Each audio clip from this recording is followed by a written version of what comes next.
Principal होता क्या है और ये कैसे आया, हम कुछ एक्सपेरिमेंट्स और ऑब्जर्वेशंस देखेंगे उनकी। पहला एक्सपेरिमेंट है हमारे पास कि अगर हम किसी भी ब्रिक को कॉटन थ्रेड से टाई करते हैं और उसको उठाते हैं तो वो नहीं उठता, है ना। और जो कॉटन थ्रेड है हमारा वो क्या होता है, वो 2 पीसेस में कट जाता है, ठीक है। अब अगर हम यही ब्रिक को एक वाटर बीकर में रख दें, सपोज़ हमने इसको एक वाटर बीकर में रख दिया, ठीक है। फिर वही हमने कॉटन थ्रेड से इसको ब्रिक को टाई किया और अब इसको हमने ऊपर की तरफ उठाया।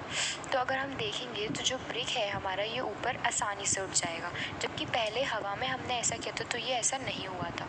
तो पहला ऑब्जर्वेशन हमारा क्या है कि जो हमारा ब्रिक है वो कम वेट कर रहा है पानी के अंदर, जबकि वही ब्रिक को अगर हम हवा में उठाएंगे तो वो ज़्यादा वेट दे रहा है हमें।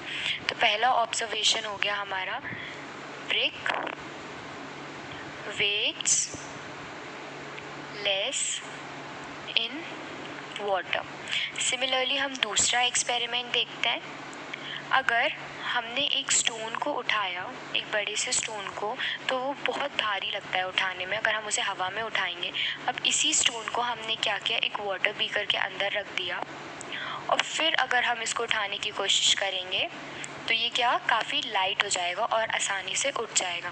तो इसमें भी हमारी सेम कंडीशन हो रही है कि जो स्टोन है वो वाटर में लेस वेट कर रहा है as compare to in air. तो इसका भी हमारा कंक्लूजन क्या हो जाएगा, stone weighs less in water. अब हम आते हैं हमारे थर्ड एक्सपेरिमेंट पे। तो जो थर्ड एक्सपेरिमेंट है हमारा वो क्या कह रहा है कि जो हमारे स्टोन बोल्डर्स होते हैं वो जब भी फ्लड आता है तो वो ईजिली मूव कर जाते हैं। बट अगर फ्लड नहीं होगा और कोई उन्हें पुश करेगा, 2-3 लोग भी पुश करेंगे तो वो पुश नहीं होते। ऐसा क्यों होता है, क्योंकि जो हमारा एपरेंट वेट होता है स्टोन बोल्डर्स का वो पानी में कम हो जाता है काफ़ी। तो अगर हम इन 3 एक्सपेरिमेंट्स को कंसिडर करें तो हम तीनों में ये चीज़ देख सकते हैं कि जो भी हमारा ऑब्जेक्ट हो रहा है वो पानी के अंदर कम वेट कर रहा है। जैसे कि स्टोन बोल्डर्स को देख लें हम, तो ये इनका जो एपरेंट वेट है वाटर के अंदर वो क्या है, काफ़ी कम है। एक्सपेरिमेंट 2 में भी जो हमारा स्टोन है उसका भी वेट काफ़ी कम हो रहा है पानी में। सिमिलरली ब्रिक का भी। तो जो हमारे ऑब्जेक्ट है वो पानी में काफ़ी कम वेट करते हैं as compare to their weight in air.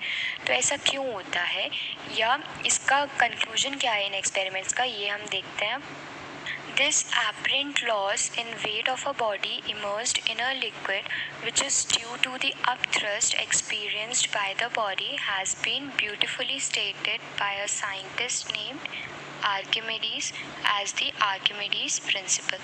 अब जो हमारा एपरेंट लॉस इन वेट हो रहा है किसी भी बॉडी में जब भी हम उसको इमर्स कर रहे हैं, जैसा कि हमने 3 एक्सपेरिमेंट्स में देखा, तो ये क्यों हो रहा है, क्योंकि जो पानी है उसमें क्या होता है, जब भी हम ऑब्जेक्ट को इमर्स करते हैं तो हमारी बॉडी के ऊपर एक अपथ्रस्ट लगता है। उस अपथ्रस्ट की वजह से बॉडी में कुछ लॉस इन वेट होता है जिस वजह से वो ईजिली लिफ्ट अप हो जाती है। अब यही चीज़ एक ग्रीक साइंटिस्ट ने समझाई थी अपने प्रिंसिपल देकर। वो ग्रीक साइंटिस्ट कौन थे, हमारे आर्किमिडीज थे। उन्होंने हमें आर्किमिडीज प्रिंसिपल स्टेट किया था जिसमें उन्होंने ये पूरा एक्सप्लेन कर रहा था हमें कि जो एपरेंट लॉस हो रहा है वेट ऑफ द बॉडी में ये हमारा अपथ्रस्ट की वजह से हो रहा है। वो अपथ्रस्ट जो वाटर लगाता है उस बॉडी पे। तो आर्किमिडीज प्रिंसिपल की स्टेटमेंट क्या है हमारी, वो देखते हैं। When a body is immersed partially or completely in a liquid at rest, it experiences a upthrust which is equal to the weight of the liquid displaced. This apparent loss in weight is equal to the Archimedes principle. तो ये जो हमारा statement है Archimedes principal का, ये क्या कहता है कि जब भी हम किसी बॉडी को इमर्स करते हैं पूरी तरीके से एक लिक्विड के अंदर या फिर पार्शियली इमर्स करते हैं, जब वो बॉडी हमारी क्या हो, रेस्ट पर हो, तब हम उसे इमर्स करते हैं, तब उस पर क्या लगता है, एक अपथ्रस्ट लगता है जो हमारा इक्वल होता है किसके, जितना भी वेट उस लिक्विड का डिस्प्लेस हुआ है जब हमने उस बॉडी को अंदर डाला उस लिक्विड के। इसका मतलब ये है कि जितना भी हमारा एपरेंट लॉस इन वेट है बॉडी का वो इक्वल टू किसके है, अपथ्रस्ट ऑफ द बॉडी के। ठीक है, तो ये हमारा आर्किमिडीज प्रिंसिपल था कि जितना भी हमारा वेट लॉस होता है किसी भी बॉडी को इमर्स करने पे, वो हमारा इक्वल होता है उस अपथ्रस्ट के जो वाटर लगा रहा है उस बॉडी पे। तो ये हमारा आर्किमिडीज प्रिंसिपल था जो हमारे साइंटिस्ट आर्किमिडीज ने दिया था। ठीक है, तो ये था हमारा डिस्कशन आर्किमिडीज प्रिंसिपल पर। अब हम कुछ स्टेटमेंट्स देखते हैं कि जब हम बॉडी को पार्शियली या फुली इमर्स करते हैं लिक्विड में, तो वो एक अपथ्रस्ट या बाइंड फोर्स एक्सपीरियंस करती है। तो जो हमारा अपथ्रस्ट होता है वो किसके इक्वल होता है? Weight of the liquid displaced by the body के, अकॉर्डिंग टू आर्किमिडीज प्रिंसिपल। तो हम इसको कैसे लिख सकते हैं? एफ बी क्या है? हमारा पॉइंट फोर्स है या अपथ्रस्ट है उस बॉडी का जो हमने इमर्स की है पार्शियली या कम्प्लीटली किसी में लिक्विड में। तो F B is equals to क्या हो जाएगा हमारा? W1 हमारा क्या है? वेट है उस लिक्विड का जो डिस्प्लेस हुआ है। ठीक है, इसको हम क्या लिख सकते हैं? Volume into density into acceleration due to gravity. अब जो वेट होता है हमारे पास, हमने पढ़ रखा है, उसको हम ऐसे एक्सप्रेस कर सकते हैं। वेट को हम लिख सकते हैं क्या? Mass into acceleration gravity. अब जो मास होता है हमारे पास वो क्या होता है? Volume into density. तो हम इसको क्या लिख सकते हैं? VdG।